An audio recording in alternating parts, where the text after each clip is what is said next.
In just a few weeks, South Dakota voters will decide on 7 different measures and amendments on the ballot. IM28 would eliminate taxes on things that people consume, including groceries. A yes vote supports prohibiting the tax, and no vote leaves current tax in place. Now, one reason the amendment is receiving some opposition is the wording of the measure.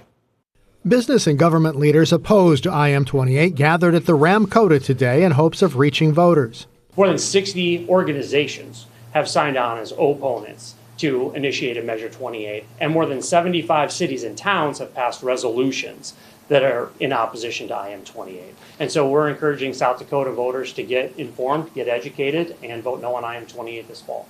They say IM28 is too confusing and leaves too many questions unanswered.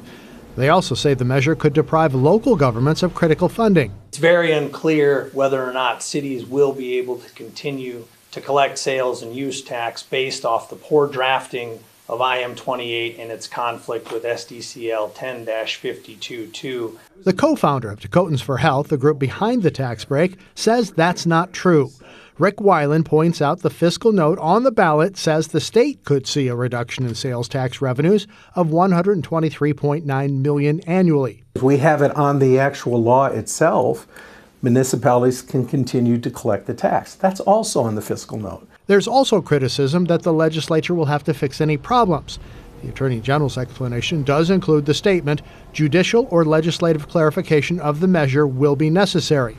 However, Weiland doesn't think it will be needed. I would say there's nothing to fix. The intention is pretty clear. On the other hand, some state lawmakers like Tim Reed of Brookings are still concerned.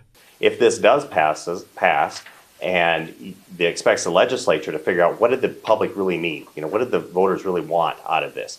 Did they want things that are human consumption, or do they actually just want grocery tax? We don't know, right? Because it's not clear in this bill.